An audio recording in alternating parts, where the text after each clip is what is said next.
right, here it is. I'm finally going to work on it. I mean, not right this moment.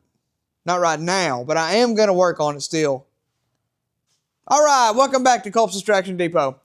So, I thought it'd be good to do like a little breakdown, like a little history, what I know about the Bronco. I don't know the whole history. I don't know a whole lot about it, but I'm just going to walk you around it, show you what I know, tell you what Troy's told me about it. On the intro there, the blue truck, I don't know if I ever said this, but I did sell it. I sold it back, I think, July or maybe August, something like that. I sold it to a young fella that lives over in northwest Arkansas. He drove the truck all the way back. I talked to him one time about an oil change. Anyways, he said it's doing good. I hope it's still doing good for him. I feel like it ripped my soul out to sell that truck. It rips my soul out to sell anything I have. And I don't know why. I just get so latched on to these projects. That was a fantastic little truck. I really, really liked it. But I felt like it was time to move on. I needed some money. I'm not the best with money at times. You know. Anyway, so I felt like I really needed to get rid of that truck because I had too many projects going on, especially with this green truck. I think it's never going to be done at this point. But it's time to start moving in on the Bronco. So I met Troy through my wife's friend, and he, you know, our wives were talking and started talking about, hey, have you met Josh, blah, blah, blah. He works on cars. And then Troy said, hey, I've got an old Bronco, and I could see the body out there a little bit. And I was like, oh man, I'd like to have that. Well, I don't want to sell it, but would you like to work on it? I said, yeah, man, I love working on stuff. I really enjoy working on stuff. And he said, would you like to help me put it back together? And I said, yeah, sure, man. Let's see what you got. It was literally a frame. And I was like, hey, what do I look like here, mechanic? You know, but I've never had one down as far as this was. I mean, this was literally a frame when I started looking at it. And originally it was at Troy's shop, and me and him worked together on it and bolted all the suspension on it. He bought all new suspension. The axles were put together as far as the ring and pinion and stuff, but we had to assemble, I think it's a Dana 44. We put all the U-joints, the axles, and everything as far as that goes in it. And then it's got a new fuel tank. Let me show you what else he's got. So all of this sheet metal, and you know, I told him I can do the sheet metal, should not be an issue. I'm not a body guy. I'm not a body guy at all. Not even a little bit. And I think it's a patience deal. I don't have a lot of patience. As you can tell by the way I maintain my equipment. If it'll hold together to get the truck rolling down the road, then I'm happy. And you know, I'll deal with it later.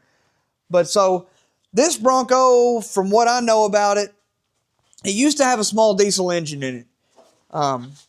So it no longer has anything in it. They took it all apart, which all this framework and stuff is going to have to be pulled out, removed, and redone. The lift is going to be perfect for this because I want to get the body off of it. Like this stuff, I wouldn't know where to start. I know where to start. I don't. It ain't for me. You know what I'm saying? I'm just not that guy. But this stuff, I can take this stuff out. I can redo this. I can clean all this up. I can weld in all the sheet metal, no problem. All of that's going to be redone. He's got a wiring harness, which, you know, we got a long way to go before we get to the wiring harness. But hey, that's fine. We got to start somewhere. You know, they say, what is it about an elephant? You eat a chunk at a time or something. Something like that. Yeah, I don't know a whole lot about it. It's got some, I don't think this is factory. There's old Christmas sweater dog. Hi, Popper. And I think he got all this flooring. I don't know what that is. That doesn't look factory to me. Hello. Got a hitch. Yep. Old gun rack. Gotta have that gun rack. This is really neat. Got the tag.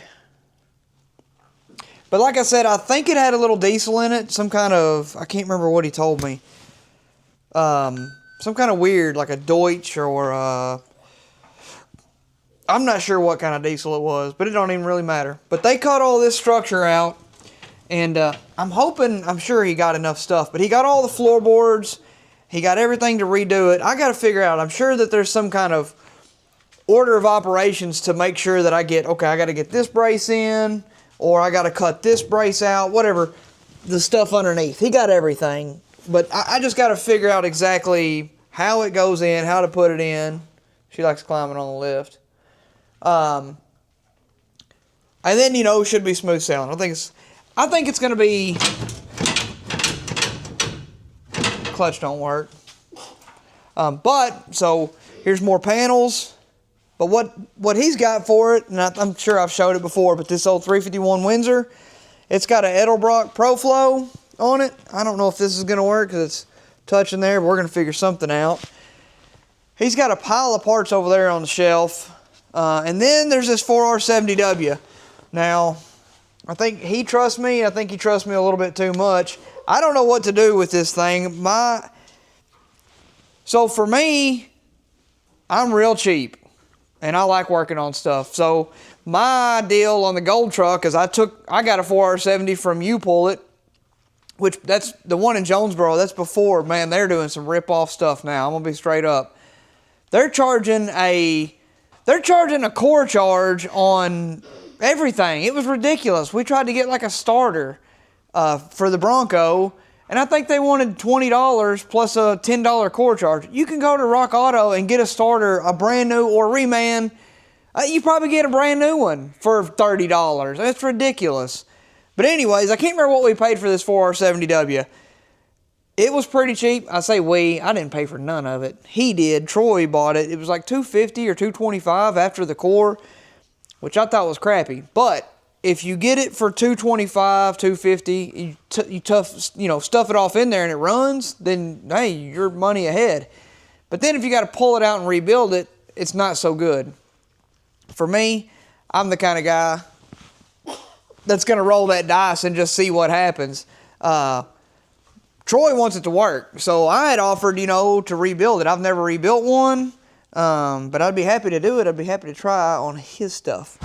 But, so the gold truck that I had, it had a 4R70W, and it had an 1/8 inch of sludge in the pan, and I thought, man, there's no way this thing's going to run. That truck never miss a shift. It shifted hard. It shifted good. I had a US shift controller on it. That thing did, really good, really good. So I think I'm going to tear into this. I got to get the pan off, look inside, see what it looks like. And he said, you just make a judgment call.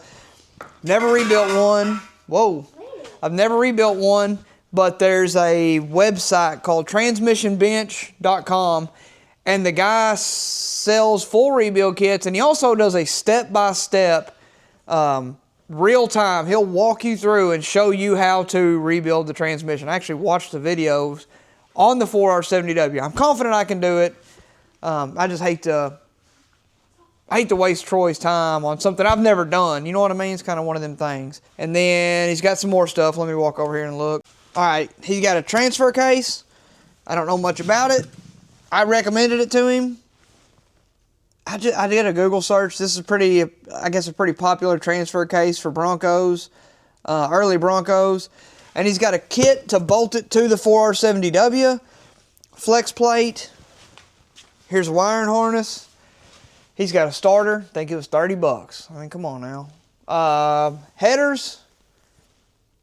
More stuff. Some of this stuff goes to Mustang. There's random stuff laying around, bearings, whatnot. I don't know. This pile of stuff is his. So I got a pretty good start. I got a good amount of stuff to really get moving on this thing. I gotta get accessories to finish this up. I gotta get, in my head, I gotta get this transmission sorted out. Then I can snatch the body off, put the engine and the trans in the Bronco, and I mean, that right there is gonna be a huge, I don't know what you call it. Once I see that done, then I'm sure I can start moving forward. I'm not a big fan of doing sheet metal, but I can make it be okay. One of the reasons I haven't got started on this is because I can't figure out what direction to go. While they're in between the last scene and this scene, I got a haircut, and it's strange, I'm in the same shirt, but you know, it's actually a different day. However, where I was going with that is, I'm not really sure where to start on this sheet metal. I don't really know, but I did have an idea. So to me, it looks like I need to start. I got to get this dash off because like I said, this isn't factory, and I just now realized I don't think this is factory either. So I got to figure out how to deal with that. He's got all these pieces, all that sheet metal, and I think that there's another somewhere. I think there's three total to these, and I got to figure out how they go. So y'all drop me a comment. Tell me how y'all would attack this. What the best way to... Do I need to weld supports to the actual body and then, you know, just start hacking the floor pans out, or do I need to do one section at a time? Do I need to put one brace in? Yeah, I'm not real sure what direction to go. I'd love to have y'all drop me an idea what the best way to do it. I'm afraid if I just start hacking out all the pan, it'll get twisted up. So, and that's really why I suggested to Troy to bolt it to the frame, and that way we would say, it's bolted to the frame, this is where it's going to be, and then I can start attacking the floor pans. But I didn't realize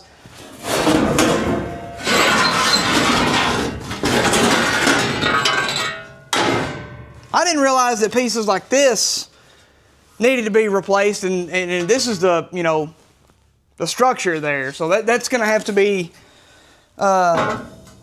all chopped out and redone. So anyways, follow along, like and subscribe. There's going to be a whole lot of content on this Bronco. I just really need to start pushing on it.